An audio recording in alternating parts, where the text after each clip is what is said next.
Hi there, welcome to Lincoln Table, you naughty little imps.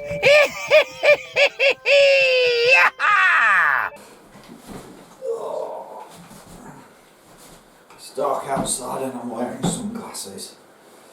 Tommy Cooper and Castro Yeah. in the house. Citizen Smith. I know you might all be a bit confused, but this is Lincoln Table. Says, It's quite appropriate because we're hang doing. on mate, I've got him on the wrong way round. Come on. Castro won't be doing this, would he? No, he's right way around. So unprofessional. It's quite appropriate as we're doing a bit of a film week this week, Mark. We are. These aren't relevant to any films that we're going to review, but anyway, so Here we are, Tommy Cooper and Castro we are. for the 5th podcast. And I have a very special announcement to make.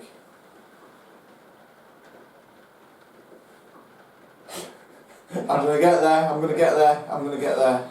Stay alert, stay at home, and watch Lincoln Table podcast. Most importantly. Yeah. If Number 5. And if in doubt, And drink beer. crack a beer. We've gone for a bit of a filmy sort of thing, Yeah. beer, a bit of a Cheers. steampunk beer. A German steampunk beer this time, IPA. And do what the fuck you like. Correct. Yeah. Within reason at the moment, because there's a lot of rules in place where we're stopping us doing what the fuck we like. Within reason, Yeah. I'm going to have to take this stupid hat off because I've got my headphones on now. Oh, come on, I mate. know, Come I on. know, I can't get it Let on. the side down. Some sort of profession behind it. Go on, I'll take mine off. Oh dear. Happy days. Yes, we're here. There you go. We're on, Mark. We're on. Aye. Yeah. So we're coming in with a bit of a film review this week. We are. Something a little bit different. We are. The reason I brought this up because, as much as an X-Man, I love all these film franchises, apart from the Fast and the Furious, and I've already had some stick over that. Yeah. You know, all the Star Wars films, all the Marvel, DC, but we're just oversaturated. So me and Matt just decided to discuss that it'd be nice to review films that we both watch personally, Yeah. that we both enjoy, Kind of that slipped. Yeah. under the radar. Slipped under the radar. Yeah. So I thought it'd be good to do that. It's made a change about what we've been talking about, and a lot of people can't go out these days and do stuff and socialise with obviously what's going on, so it'd be a good idea to get across if there's a movie that people would like to watch. I mean, people can't even go to the cinema now. That's sort of fallen on its arse. If there's any time for escapism, it's now. Yeah, definitely. it is definitely. But it's all some people have had, to be fair. Escapism, watching bloody films and Netflix and Amazon and all that crap. well, talking of Netflix, this is the reason why I brought this up. Going back to this guy, and I'm just going to knock it on the head after this week because he's been mentioned. I really tried, no matter how much I tried to watch. I have seen some of his movies, but I tried, what was it, the latest Triple X. I sat there and I watched it. I got about 5 minutes, no, it was a bit longer than that, it's probably about 25 minutes in. And I sat there and I thought, really? I was like, everything about it was wooden. Yeah, I just don't think I'd even turn it on, Mark. I just like. I don't have many hours in the day to watch a film, so if I watch one, I want it to be. I mean, don't get me wrong. I'm no spring chicken. I'm 48 years old, and I'm probably nowhere near as good shape as Vin Diesel. For a day older than 40, Mark. But knock yourself down. Watching a 52, he must be 52-year-old potato head. You know, with. I mean, when did he make Triple X, the first one? It was about 18 years ago.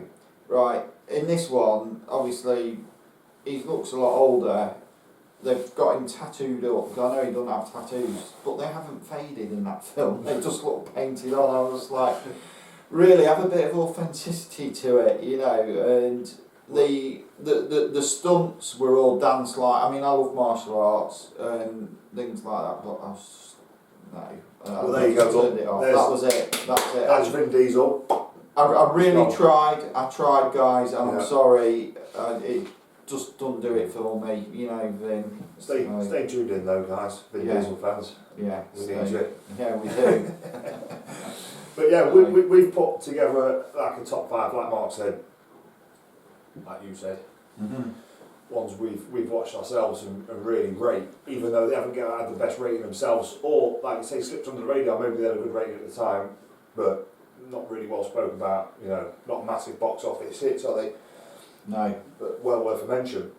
definitely. And yeah, well, I'll kick it off with the first one we both watched is Deadmans Shoes. Now, this yeah. is. I've seen this film probably about 5 or 6 times. Somebody put me onto it about. In fact, I'm going to give him a mention. Martin, I was at work and he told me about this film and he says you've got to really see this. And when I'm going back way over 10 years ago, when Blockbuster Video was still on the go, Brilliant. I actually walked in there. There's one round the corner from where, well, it used to be there, from where I live.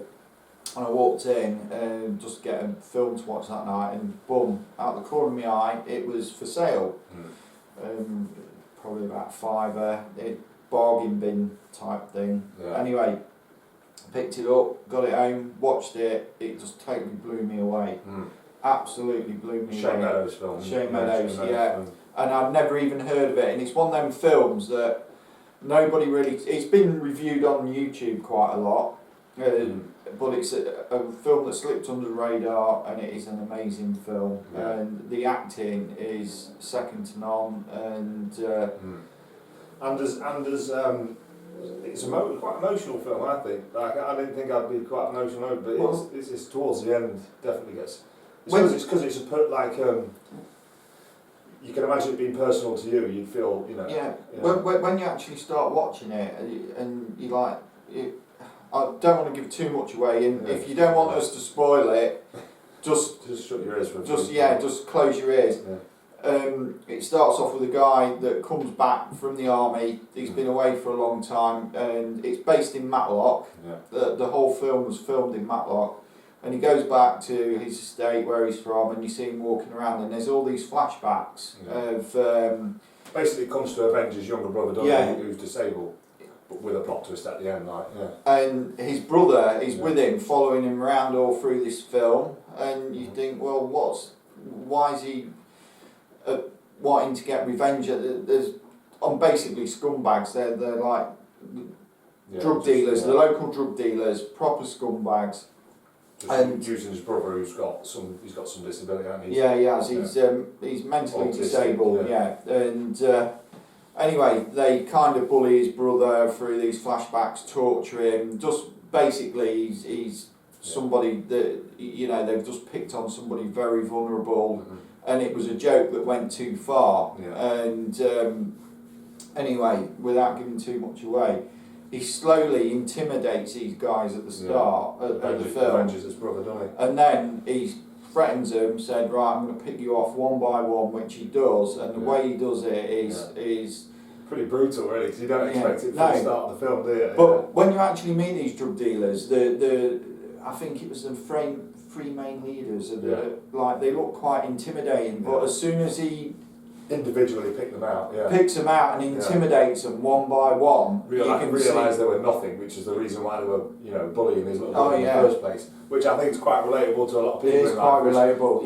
definitely. Which is probably why he gets so ripped in it, because it is. It's like Paddy Considine, isn't it? Who's a star actor and totally underrated actor. Totally Brilliant. underrated. Yeah, There's brilliant. a lot of films. I don't know what people would know him from. He's from. He was in Born Ultimatum, wasn't he? He was the journalist in that. He was in Cinderella Man with Russell Crowe. Yeah. He also plays Mr. Witcher on the TV, in that TV show. I've never really watched it, but I know he's in it. Yeah. And see, I'd obviously heard of him before, but I would never have picked him out as an actor until I watched that film, which was pretty recent after you put me forward to it. Yeah. Just fantastic, fantastic film. Low budget, really good acting. I think really good British film. Yeah. I just love the way he. when you actually watch him in that film, there is a slight emotion there, but he's on that quest of vengeance. He's right. You don't quite know until the end, without giving too much away, what's actually gone on, and you've seen it from both perspectives. The drug dealers, obviously they know they've done wrong. See it from his brother's perspective, don't and you? his brother, and his perspective, who's avenging him, sort of thing. And the way he just picks these guys off, and that scene where they go, without giving too much away again, he intimidates them all. He breaks into the houses at night while they're all asleep. He does certain things like just to intimidate them, to let them know that he's there. Then the next day they end up going looking for him, and he's waiting on the street corner. The leader of the gang goes to threaten him, and basically he just turns it on this leader, and he walks away, and they are off. Yeah, fucking there. You are fucking there. Brilliant.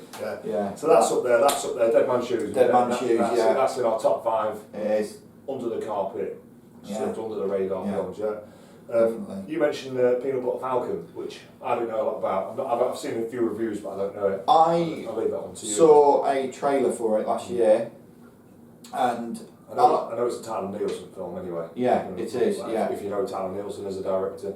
Definitely. It stars Shia LaBeouf, Dakota Johnson from If the Girl Is Watch 50 Shades of Grey.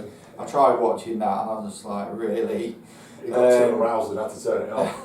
Yeah, it was them abs. Jamie Dorman's abs. Yeah. No, Dakota Johnson is very, very pretty, very beautiful. She's in it. And I like kind of a heartwarming story, and same again, it's about 3 different people from 3 different walks of life, all have had sort of tragedies, and basically it's about a young Down syndrome boy who escapes from, he's been put in an old people's home for some reason. Probably didn't know what to do with it. It's a weird part of America. Yeah, it is. He's down south in redneck country in America, and anyway, he escapes, and his goal is wrestling, and he wants to become a professional wrestler. He's got all these heroes like what is it, Saltwater Redneck. It's a fictional character equivalent to Hulk Hogan, and he wants to go and train at his school. Anyway, he befriends Shia LaBeouf's character, who has tragically lost his brother for a drink driving accident, which Shia LaBeouf's character has caused, and Shia LaBeouf's character has hit rock bottom.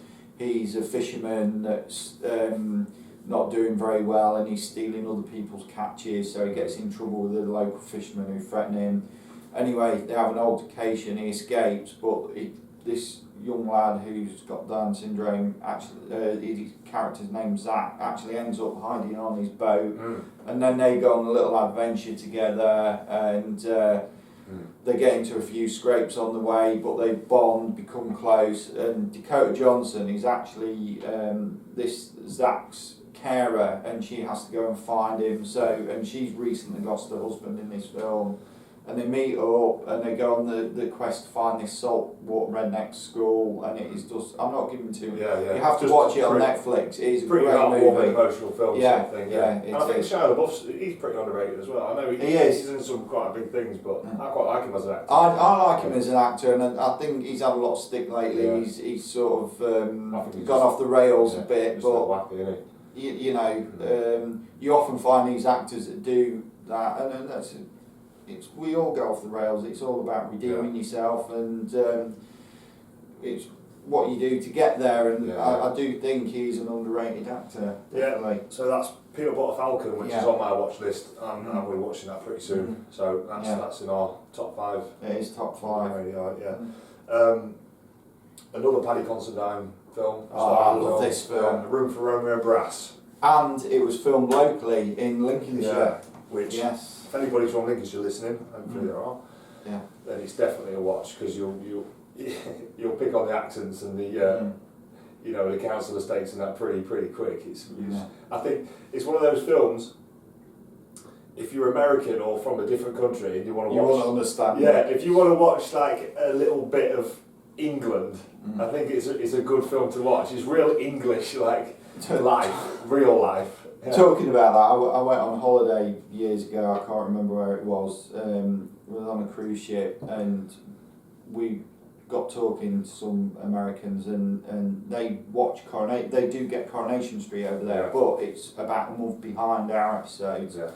Anyway, they loved it, but they have to put subtitles on so they understand the lingo. Where are they from? They were somewhere from America. Yeah. I can't remember exactly where, but I just found that so funny. They know they speak our language. Yeah, Fucking Yanks. yeah, Keep listening to them. yeah. But yeah, A Room for Romeo Brass, I've watched that really recently. And it's like, if you're going to watch Deadmans Shoes, or if you watch Deadmans Shoes, Paddy Considine plays pretty much the opposite role to what he plays in that. Yeah. He plays like he's like on the spectrum, and he's not, you know, he's probably autistic, slightly autistic, he's a bit, Well, yeah. what I found about that film, obviously, for anybody who hasn't seen it, there's two young lads, best mates. Yeah. One of them's got he's physically impaired. Something wrong with his back. With his back, and they end up getting into a scrape with these lads on a football pitch, and Paddy Considine's character saves them basically, and then he befriends them. He's a lot older. He's about 10 years older than these lads, but he befriends them, and they go on a few adventures. And what I find, it's all when, and some people can relate to this, when you've got pals and you've been good friends, and then you bring somebody else into your circle, and it kind of breaks that. Yeah, definitely. It tears his friendship in two, and it's all down to a joke that's gone wrong. Yeah. In it. Yeah, and it's kind of like, in this film, Paddy Considine, I can't remember what his name is now in the film. Morale. That's it. Yeah. Yeah. He's he kind of like wants this separation, doesn't he? Because he wants one of the kids. He wants to go out with his sister. Yeah. He's got the hots for his sister. Yeah, so he really wants to like befriend him, sort of. Yeah. And you know, he's all innocent, and you see him as like a bit of a big kid. It's all innocent, but it all goes a little bit pear-shaped at the end. But you look at Paddy Considine's character. Yeah. There are people out there like that are totally relatable. You look at him and you know what, like yeah. it is weird because being kids, like I've always grew up with so many people around me, like so many different kids. There was always like 20 strong of us, you know, plus when we was younger, and there was always that one bloke on an estate or lived in the area. There was always a bloke, you know, like when you're a kid, actually knocked about with kids. You don't see it weirdly as when you're a kid, no. but he is a weird. Yeah. That's just a local fucking freak, but yeah. But there's always one mate. There's been a couple in our life that have just been around. There has my mate, to be fair. Us as like immature kids have probably just used them because. Well, you look at them as like that older brother. Just. Yeah. When you get fags from the shop, yeah, definitely.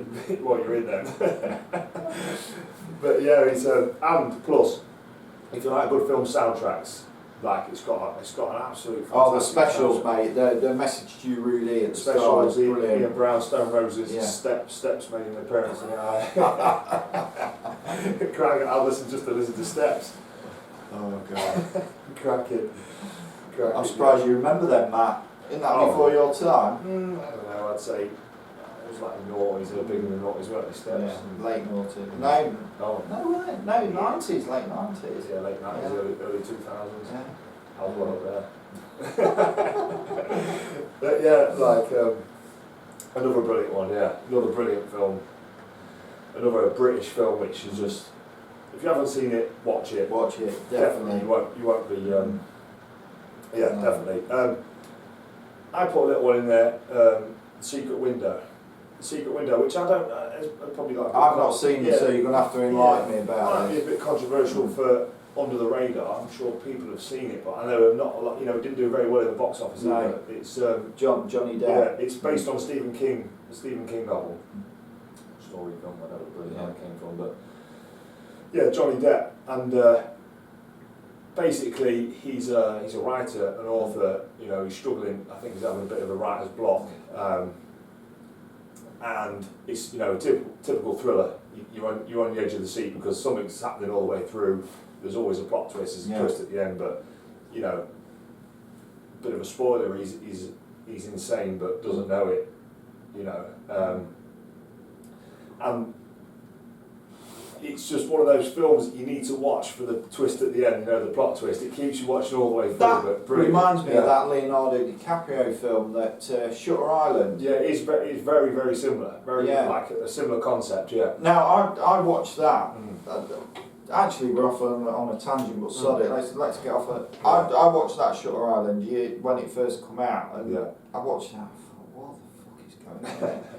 But you don't realise it's one of them films you have to go back to, and all the clues are in there. Yeah, exactly. Same again. And I did a bit of reading on the film as well after, and there's it's called The Secret Window, and the end shot, it pans out to his secret window, and it goes into his garden, looks in the garden. But there was an alternative ending where at the end it panned through the window into his garden, went underground and saw the bodies of Johnny Depp, the lead character, and his wife at the same time in the garden buried. So, you know, that'll kind of tell you towards the ending. But it's one of, you know, I can't really say a lot about it because it will just ruin the whole film. Spoilers, too many spoilers, but fantastic watch. Like, it's another one of them things. Rainy day, you've not got nothing to watch. I'd say I'd stick The Secret Window on. Fantastic. I really enjoyed that film. No, you don't. I'm going to have to give that a go, mate. I have seen bits of it. Yeah. You know, Johnny Depp has done some great films, great movies. And I think that's what saves the film, to be fair, because it is kind of like a typical thriller where you're hanging on the edge. You know, you're hanging, waiting to see what the plot twist is, and the plot twist is right at the end. So you're kind of watching it just to watch the very end. But because it's Johnny Depp, he's got, you know, he's a brilliant. He's brilliant. He's acted brilliant in this film as well. It's well worth a watch. Yeah. I actually, one of the most recent films I saw him in was Black Mass, where he portrayed Whitey Bulger, the Boston gangster. I don't think I've seen it. No. Watch it, mate. He is that. I mean, that's a true story. Yeah. Really. We'll have to do another film. Yeah, I think we ought to. In a couple of weeks, do a few reviews. Films that are well known. Yeah. You know, what's the one we both watched recently is The Conspiracy. Oh, I watched that, you know, and I thought, is that a Netflix film? That was on Netflix. It's obviously it comes and goes. Somebody years ago, when I was at the gym training ones, put me onto that. Yeah.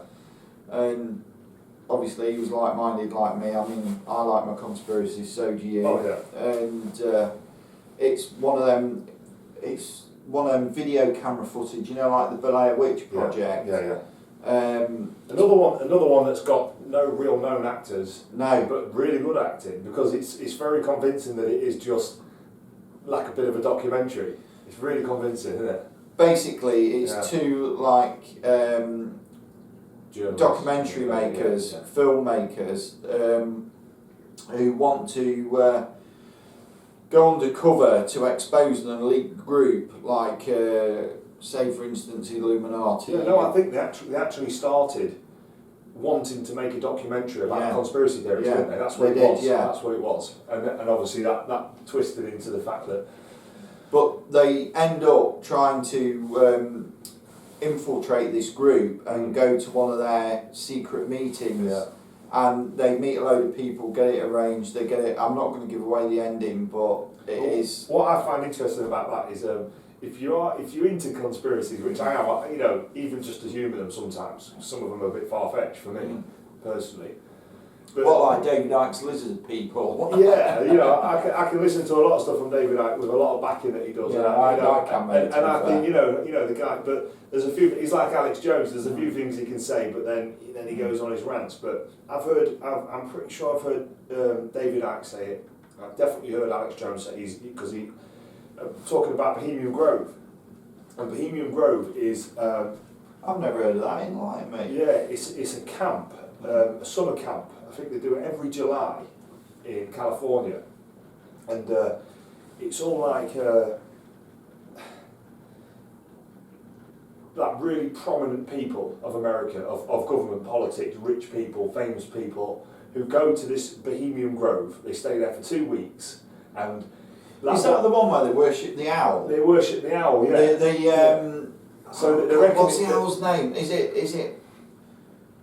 Oh God. Yeah, so they reckon it's satanic rituals. You know, there's so many conspiracies about Is it. it Moloch or something? The owl. I have Yeah. seen it. Yeah. Apparently, all the presidents have been there. Yeah. Oh, yeah. Raven, yeah. This isn't like a conspiracy. This is a real thing that happens. Yeah. But the conspiracies behind it are what goes on there, and I feel like this film, The Conspiracy, it's like the guy is all the conspiracies that they're saying in the film are conspiracies that most people would research now. You know, 9/11. World wars, you know, stuff like that are conspiracies that people are looking into now, that genuinely believe in. And then obviously the penultimate is them infiltrating this Bohemian Grove. Well, it's not Bohemian Grove in the film, but well, they go to that ceremony, don't they, where they all have their hands binded, and they've all got the mask. I'm not going to give too much away. They're all wearing a mask, and they've all carrying it's the Romans' short sword. Yeah. They're all carrying that. And but one of the guys has a totally different. I can't give it away. It's just going to ruin the film. You've got to watch it. It is a great movie. If you do follow like conspiracies and stuff, like you could YouTube this, because I think when Alex Jones was on Joe Rogan's show last, he started spurting about this. He reckons that he, as a youth, I don't know where he got some sort of contacts from someone, and he infiltrated one of these. Him and another guy. So they ended up going there. They got some sort of pass, and then they had to get on a truck, and they got off and hid under some cabin somewhere. And they reckon they watched these rituals where they brought out a mock child. This is what they called it. They called it a mock child, and they executed this mock child. It wasn't real. It was like a fake thing, but they did it. And you know, there's so many different conspiracies behind it. You could research them and get stuck in some rabbit holes. But I feel like this was kind of a nod. This was like the penultimate, because everybody thinks that these ceremonies are penultimates, because they reckon that every ceremony that they have every July, they always discuss something prominent that's going to happen in the world. You know, some prominent event, which is what they think in the film, which is what they say in the film. All the Bush family were in that Skull and Bones, weren't they? And it's out there. Yeah. You can Google it. It exists, and it tells you all the members were, and that's very hush hush. I could get deep on these guys. You could, mate. Yeah, I think that's one for another day, really. Yeah. So that's our top five, which I think they're all worth a great watch. You know. Yeah, definitely. Yeah. Obviously, we've both got one to watch each. Put our own spin on it. I'll have a look at that, and So, Deadmans Shoes, Peanut Butter Falcon, A Room for Romeo and Brass, The Secret Window, and The Conspiracy. Yeah. They're all under the radar. Some are older, some are newer, some are pretty. I think The Conspiracy is quite recent. I don't know actually. Maybe it is a bit older. I think it is quite recent. I don't know, about 6-7 years ago. Yeah. And I'm sure we'll be back for a. You know what we'd love actually is people to leave some comments. Some comments, films that you think have slipped under the radar, and we'd watch, because we'd love to watch them. I'd love to hear about some films that we've missed out on. You know, even if you want to talk about a film franchise, we'll talk about it. I mean, you know, I'm a bit geeky. I do like Marvel stuff. Yeah, I love Marvel. Marvel, DC. Yeah. I am more DC though than Marvel. Yeah, so we'll make this a bit of a feature film review. I think so. The next time we'll do some of the top films that we've seen, some of the best films that we've seen. Yeah. But on that note, that was. Oh, hang on. Yeah. I did have a request from somebody.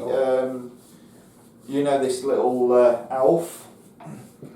I'm going to wish Callum Brothwell very well. He's halfway through his army training, and he's doing really well. He's enjoying it, and I want to wish him and his unit, who he's training with, all the best. You know, in these strange times, and good luck to you.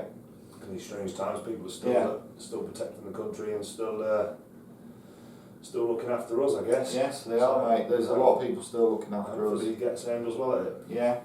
good luck to him. Yeah. He deserves it. Yeah. He's had a bit of a rough time of it in his life, but you know, he's proven us all wrong, and I wish him all the best. Yeah. And on that note, we'll see you for another podcast. Yeah. Yeah. See you next week.